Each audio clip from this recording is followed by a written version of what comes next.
Ah. Hey, Mitch. Oh, hey, Ed, what are you doing? I'm trying to beat this damn game, and I want to defeat the Kodan Armada and save the frontier.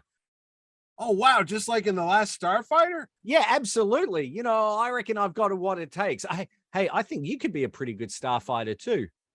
Oh, I know I can. Watch.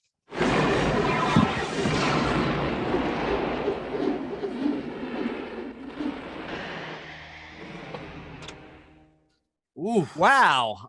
I didn't know the Death Blossom. Death Blossom?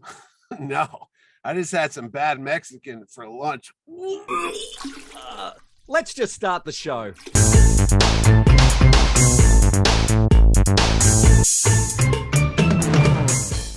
Hi, this is Ed Dollister.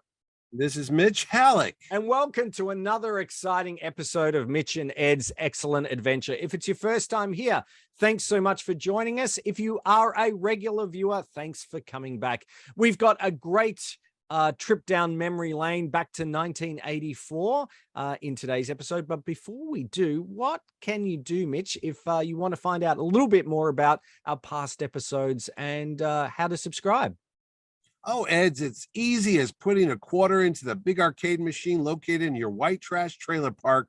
All you have to do is hit the old subscribe button there, and you'll be subscribed to Mitch and Ed's Excellent Adventure, and you'll go along with us every time we look back at TV shows, movies, and more right here on the old YouTube. And don't forget to hit the notification bell so you'll know exactly when we do that. And just for fun, just like putting a quarter in the old arcade machine, hit that like button and tell Ed and I that we're doing a good job. So, Ed, where are we off to today? Well, we're off to 1984 and the Starlight, Starbright, what do you call those? Trailer parks? Trailer park. We don't. We call them caravan parks here in Australia, of course. Okay, but yeah. that's how it is. And we're looking at the Last Starfighter. Now, this movie came out 1984. 84 was a great year for films. We had hell Temple yeah. of Doom. We had Ghostbusters. We had Conan Wrath the of Khan. Destroyer. No, that was Wrath of Khan was 82. I'm sorry, 84. That's okay. Ghostbusters. Yep, Ghostbusters. Gremlins Poltergeist was 82. Well, why don't we do a show about 82? Because that seems to be the better year. Oh, but yeah. No, well, why not? Check out our ET episode that's up here. That's right. All three of you who've done that, that'll be great. Yes. But sure. No, 1984 was a good year for movies. Oh, wait. I was going to say Mad Max Beyond Thunderdome, but that's 85. It is. Okay. But no, The Last Starfighter was one of those cool things because it combined what we were all into at the time. And no, not hair metal bands like you, Ed. We were into video games here. That was a big deal. And yeah, it was and the best science fiction as well. And it would seem like a sure bet for a film. Return of the Jedi, Star Wars had finished, and there was no indication that there was ever going to be any more Star Wars movies after that. So along came The Last Starfighter, which, combined our love of science fiction and video games, which was super hot. You would have assumed it would have been a blockbuster. Well, but it wasn't. Don't assume, Ed, because when you do, you make a butthole out of you and me. No, you are wrong, Mr. Koala loving moviegoer, because it was also a bit of the Arthurian legend. In fact, the writer on this film read a book called The Once and Future King, which is the story of young Arthur pulling the sword out of the stone and becoming the legendary King Arthur. And he said, wouldn't it be something if I combined that myth and put it in a modern update with a video game, like he's chosen to be the guy that saves the world or universe or alien worlds. And you're right. Now, we could go into the movie. I mean, we had Bill Preston, who you might know is the Music Man guy, who brought Pool right here. You mean Robert Preston? Robert Preston. Yeah, that was his last film role. I said Bob Preston. Yeah. Oh, Bill Preston. We were like this. Or Bill Preston. No, I'm thinking of Bill Pullman.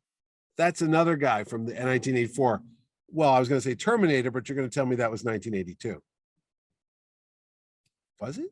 No, it was 19. Oh my! I'm blank. I never was a big Terminator guy. You never watched Actually, I'm Terminator? really good. 80, wasn't that 84? Hang on, no. Wait. It was Anyway, it was Preston, after Conan, so it was 82. So it must have been 80. 84. Yeah, you're right. I stand corrected. Even a blind squirrel gets the occasional nut, Ed. But yeah, you were saying about the writer Jonathan Butel. I was who talking came up about with my this nuts. idea, Anyway, and so yeah, Robert Preston, Preston. his last film role, Yes. but he was the man from the Music Man, correct? And he was sort of playing the same sort of character, wasn't he? Oh, definitely so. Absolutely. He brought the video game down to the trailer park, and that's what they were doing. They were trying to find new candidates for the Star Force. Yeah, so essentially that's what the story was about. Basically, this alien was recruiting people in all different worlds, and he was recruiting them by using video games to get the best pilots. And the Last Starfighter video game ended up at the Starbright trailer park by accident. It was supposed to end up in Las Vegas. And Lance Guest, Alex Rogan, he and his parents ran the trailer park. And he basically was the talented kid who really enjoyed it, along with he and his girlfriend Maggie, played by Catherine Mary Stewart, who was from Night of the Comic. Catherine Mary Stewart. Yes, that's right. And did you know? So the film basically showed this hero's journey of him. Yeah, it was kind of Luke Skywalker. Yeah, he didn't want to be there. He was in the trailer park that's the farthest. He wanted from more of in his life. Yeah, I wanted going more. to college outside of town. He applied to a university, and he was all set to make his big move out of town, and then he gets the rejection letter or something that day, and he's all bummed out about it there. So yeah, he wasn't going anywhere. But that was a common theme back then. Yeah. In the early, I mean, it's a common theme every day. But I'm just saying, in the early 80s, we had movies like Breaking Away that, had the guys in the small town. And then small town America was like the place you didn't want to be in these movies, because it all seemed to be like you had to get farthest from. In fact, it's filmed in the same location as, like you just mentioned, E.T. a second ago. It was like that was like the set for all these movies in the early 80s, like that Spielbergian suburb hell that they were all stuck in, these talented young teenagers that just wanted to get out and see the real world or whatever, one way or the other. So, well, yeah, I could see why that might have been a part of the play on why this didn't do so well, because by 84, it kind of got tired. Well, I do know they tried to mix it up, because originally they were going to be living in the suburbs, and they had some sort of shop, and that's where the video game was. But they thought that was too much the domain of George Lucas and Steven Spielberg, so they moved it out to a trailer park. But obviously, it didn't go far enough. Didn't go, yeah. So you might know Lance Guest from some of his films, particularly, I would say maybe Jaws. The Revenge that he was in a little bit later on. And he was also in Halloween, Halloween 2, I think he was in, which is interesting because the director, do you know what the director, Nick Castle? He was the guy that did The Mask. He was Mike Myers. He was. That's right. Which is really weird, sort of, when you sort of think about it. So he did play Michael Myers. Mike Myers was wearing a weird Captain Kirk mask too. So it's all connected. You know that? It is. And you had some really good supporting cast in The Last Starfighter as well. Dan O'Harely, who you'll know as I didn't realize this when I was seeing the movie, but he was the bad boss in RoboCop that you will see. Do you know his link to Superman? I believe Hurley was, whose father is he? His father, he's the father of Gavin O'Hurley, who was in Superman 3, the Air Force pilot with the eye scan, who was also so his son Gavin, who was also Chuck Cunningham. That's what I was gonna say. The guy that was one of the Chucks. There's two Chucks. Yeah, there was not the lesser known Chuck. But no, and that Chuck, sadly, he just passed away last year. Did he? Oh, yes, he did. Gavin, he did pass away. He was the bully. He was the bully in Smallville in Superman 3. Wasn't he Lana Lang's boyfriend? He Brad? was, yeah, who was Yeah, the Air Force yeah, guy but he was the with the eye scan. Yeah, yeah, that's he right. was the And jerk he was guy. in Yeah. Willow as well. He played Oh one yeah, of the no, no, generals no, in no, Willow. no, no. So, He had a but the dad was actually very famous here for I think radio and did a lot okay. of stuff in the 40s and 50s too. Yeah, yeah. Dan O'Hurley was an announcer as well. So So he had a long, he played Macbeth. He had yeah, he had a a long huge body career. Yeah. of work behind him, and then you had Zur. And I remember the thing I remember about this film, which I thoroughly enjoyed when I saw it in the movies. Normally I go, "Did you see it in the movies?" But we'll go back to that. Norman Snow played Zur, and from the very start, I just couldn't stop seeing Henry Winkler. I'll put Really? up a comparison. He looks like Henry Winkler, but with a shaved head. You know, So I was distracted by the makeup.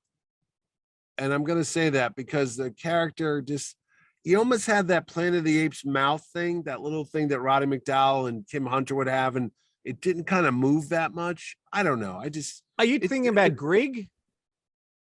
the Hurley's character, like Oh yeah, the that's old Grig. wise I'm and talking about pilot. Yeah. Zur.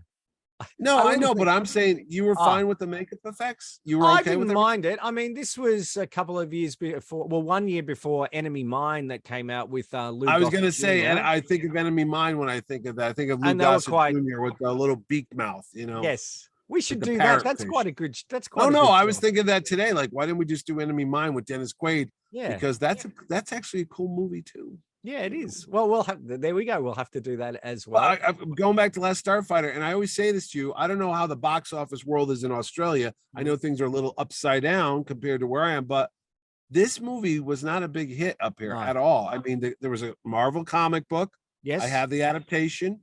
They did the magazine, and then they broke it up into 2 or 3 issues. I have those, but I don't know about merchandise. I'm sure there was a video game. I mean, if I they didn't will. make a video Well, game based on a video game movie, they I'll missed the tell boat. I'll tell you about that. Well, okay. Well, So let's finish the movie and then we'll go yeah. on to the merch. Can I But I'm say that saying the it didn't open up with a bang at all. It opened up with a whimper. I mean, from day one, yep.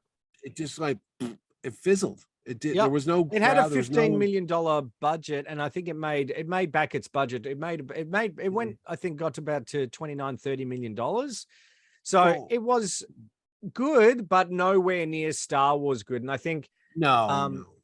I don't know Well, why. the effects were new. They were kind of like updated Tron computer. See, it was all CGI stuff, and that was groundbreaking for It the was. time.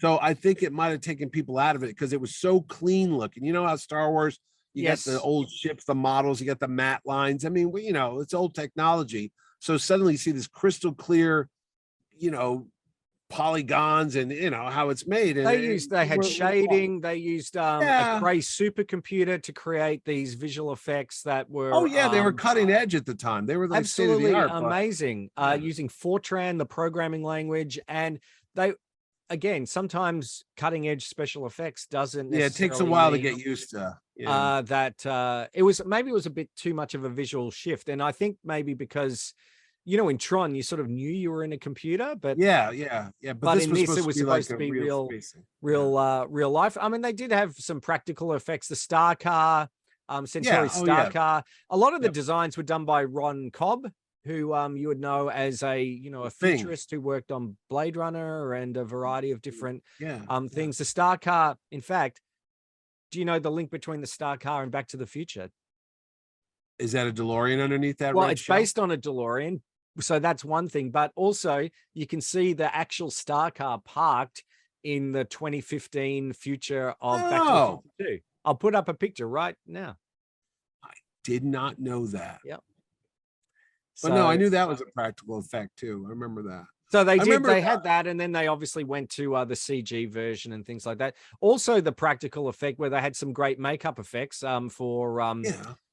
the villains and everything like that, but also for Beta, who was sort of like Alex's android version of himself, where they brought out, and I love Yeah. that Yeah.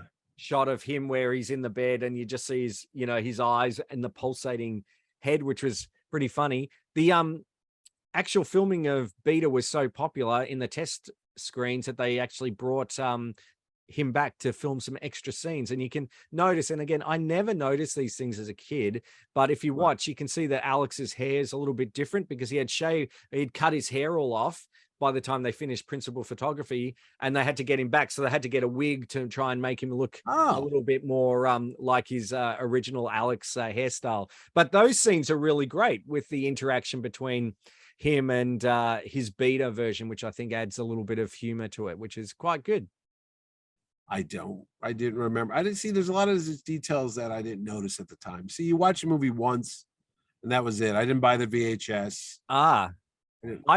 So I can tell you the VHS, and unfortunately I had the novelization and I had the novelization and the video cassette. Alan Dean Foster, I think, did the Alan Dean Foster. Yep. Every novelization from the 70s, 80s was written by Alan Dean Foster or Brian Daly. It was one of those two. No, Brian Daly had passed on by that point.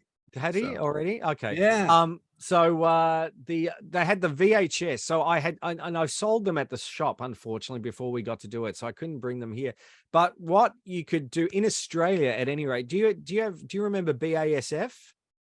They made video cassettes. The tape, the audio tapes. Yeah. So BASF, you could buy a box or like a box of maybe 3 blank VHS cassettes. Yeah, right. And with it came the Last Starfighter. As so that's weird. Yeah, so I remember getting that.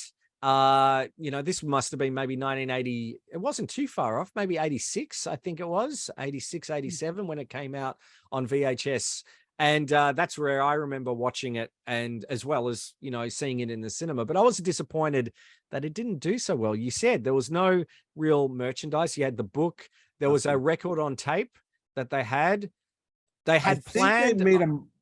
Go ahead. I was going to say, I could have swore I saw a model of the ship. Like they might have done of the Gunstar. They might, because that was a pretty cool design. They might have done that. I don't recall ever seeing that, but they did there was a board game, but it was a bit more like a one of those TSR tactical sort of games. Oh yeah, role play. Yeah, a bit more detailed. They had a lunchbox and they had a lunchbox. Thermos, yes. Wow. And they were going and they were going phased out. Yeah. Yep. And they were going to do a line of toys. Yep. From I think it was Gottlieb, not Gottlieb, Galoob. Galoob were doing those. And the people saw the film and they thought it wasn't going to be a hit. They were going to do Atari. Right. Well, they were right. Atari was going to do a video game based on it.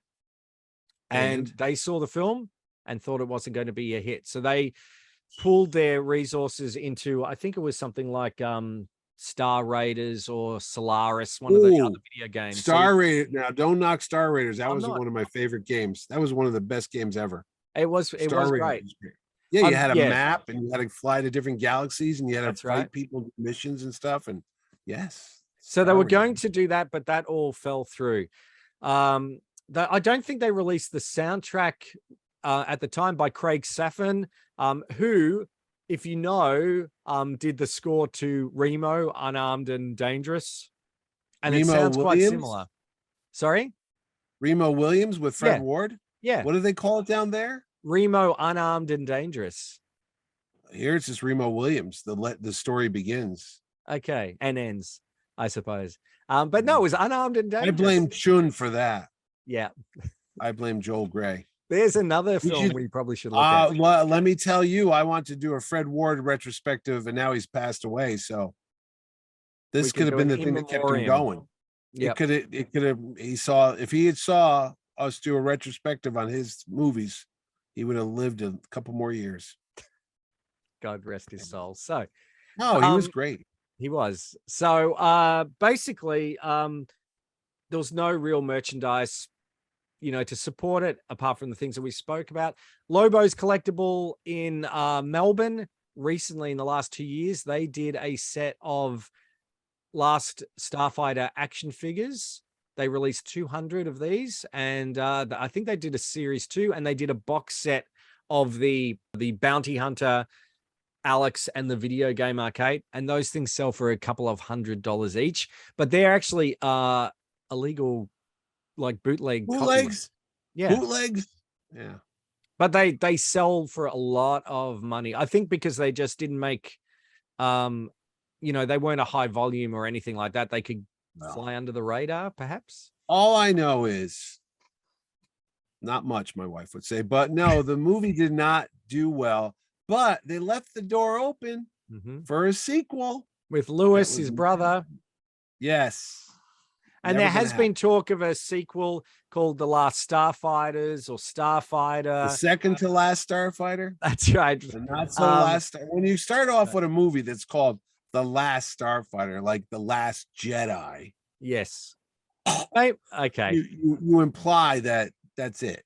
Maybe they need to call it The Next Starfighter. The next Starfighter. Yes. See, there you go. So there has been many rumors of a reboot and it would I think it would be great, especially because even though it didn't do very well, it certainly is a cult People classic. remember People it. They remember fondly. Yes. And when we watched it back, a couple of weeks ago, and Kelly hadn't seen it before, and she goes, "This is really great fun. I can imagine." And as a 15-year-old or 14-year-old, I was a target demographic when it came out. Who didn't want to be picked to be, the next Luke Skywalker? I was more of a space camp kid. I was hoping to go into space with Kate Capshaw. Really? That would be kind of nice too. Or Leah Thompson. Back in the day. Oh yeah, Leah Thompson was in space. Yeah, she was. There's another film we should do as well. I know, right there. And guess what year that came out? 1984. I think it did, didn't it? Or was it because she had Kate Capshaw had that. And then she had she was in Dreamscape. Dreamscape, which is one of the few magazine movie reviews you could read by young Mitchie in the pages of Starlog magazine. So go get your Starlogs, kids, from the 80s, and my letter's in there. Okay. But she was in that was in 83. I think it was before. It would have to be after, because I know the poster looked very much like an Indiana Jones raided Temple of Doom. I know she was in Best Defense with Eddie Murphy and Dan Dudley Aykroyd. Moore. Oh, Dudley Moore, that's right. And that was 83, which was written by the Hayek and his wife. The Hayek? Gloria Katz. Yeah. And William Hayek. That's right. We're good friends with George Lucas. That's how they got a lot of movie work, because Howard the Duck, Radioland Murders, more American Graffiti. I like Radioland Murders. You're the guy. Yeah, I saw Ben that. Benben. We need to get Ben Benben on. He's probably pumping gas somewhere. He's and Anita Morris's last movie, and she died during the production, and they used CGI to replace her in a scene. Back in 1994. Yeah. Amazing. And did you know, Mitch, that there was actually a musical production of The Last Starfighter? How is that possible? Well, they sort of did it. It was a bit like a repertory company that had put it on, but it looks pretty fun, and you can get the script on Amazon.com. And you know what we also forgot to say? You know who was cut out of the movie? Cut out? Who? Well, it was Will Wheaton from Star Trek fame. So he's actually Lewis's friend, and he had all his lines cut, and you can sort of see him in the background, but he is there. I'll put up a picture of him now. Anyway. The comic book was well done. The artwork looked good. The soundtrack was fine. It had all the makings of a hit, but I think, when did it come out? Now, we know everything comes out like 4 years later down there, or 2 years before. We don't know. Yeah. When did it come out? Was it a Christmas release for you? I know I honestly don't recall when it came out. I think it was I'm gonna say I think it was a mid-July, August, because they put they gang up the good movies late May, early June. Yeah. And then July, you're kind of like, not so much. By August, that's when they would put the movies they knew weren't going to do well. And then nothing comes out in September and October. And then November, around Thanksgiving here, you start getting the big holiday family movies, and that would run all the way to Christmas. Yeah. And that's it. But so I'm pretty sure The Last Starfighter was mid to late July, and that was kind of the death knell. That you knew you weren't going to get a lot of people. because kids were all at summer camp or at the beach or something like that. So. Which is a shame because it deserves an audience. Well, And what happened to the cast? Where did they go on to? We know Preston died after yeah, he saw died this a few movie. years later. No. Dan But no, what O'Harrow, happened to Lance Guest? He moved on to other things. well, he went on to I think he did Jaws of Revenge after that, and then did some other TV work. Catherine Mary Stewart went on to do other work, I suppose not that high profile. And She was things kind of like that mold they had, like Elizabeth Shue, Leah yes, Thompson. She was in that like teenage, yes, babysitter role type of thing. yes, yes. Yeah. But she was really, she was really good. She was. Again, I don't think they probably, they were hoping for sequels. And again, I think, fans of the series would like to see a sequel, but, never say never. Nostalgia is, a pretty powerful thing. And as I said, this is a cult classic, and why not bring it back? I think, wouldn't that be what about I know it's not a Disney TV series, but like a streaming TV series. Is this a Universal movie? I think is it Columbia? I'll have to have a look. And yeah, well, okay. I was gonna say I have not seen The Last Starfighter pop up on reruns or TV for years. They did a Blu-ray release of it, which is quite good, but nothing else. No extras. No. Not that I'm aware of. No, I couldn't even get it. It's out of print. So maybe where I was in '84. I think in the space movie in '84 I was watching was Starman. Another one we should talk about. John Carpenter's Starman with Jeff Bridges, Karen Allen, Charlie Martin Smith.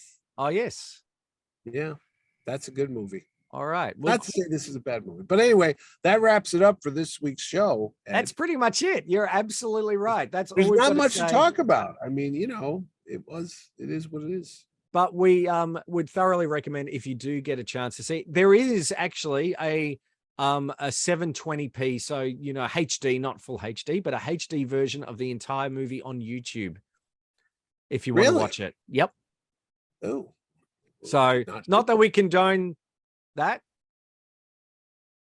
but hey, save yourself a couple bucks, man. Well, it's hard to find elsewhere, so I don't think it's on any other streaming services. So yeah, if you don't own it, do that, or find the BASF tape if you've still got it with the original. I think if they did a double feature, and they do double feature screenings once a month here at this local theater I have, old movies, I think a double feature of Tron and The Last Starfighter would be a good one.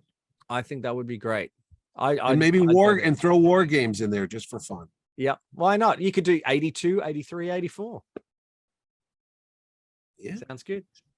Why, was War Games 83? It was, yes. Okay. All right. Now, if you want to find out about some of our other shows that might fit the bill, like Tron that we have spoken about, or E.T., all those other films are in there, Mitch, what can you do? Oh, Ed, it's just like strapping on a helmet and blasting off to another galaxy to save the day. All you have to do is hit a button. What button, you ask? The little button down there that says subscribe to Mitch and Ed's Excellent Adventure. And you could see a bevy of beautiful shows that we've already produced. I believe over 60 episodes we have so far on everything from the Love Boat to the Incredible Hulk to Marvel movies, DC movies, and Land of the Lost, Superman the movie, Pac-Man, even Pac-Man Fever. We've got that too, but we've got a shop for it. Just subscribe to the thing. Make Ed and I feel warm and fuzzy, like a little gremlin after midnight that just ate some food. That's right. And if you do have a suggestion, we've had a great suggestion for Star Trek and Star Trek 2, which we definitely will get onto. Leave your suggestion in the comments. We reply to every Ed comment. Does. I do. I do. When I'm sober, I reply back now and then too. That's true. So signing off for this week, this is Ed Dollister. And this is Mitch Halleck. And Starfighter. That's right. Thanks for watching. See you next time.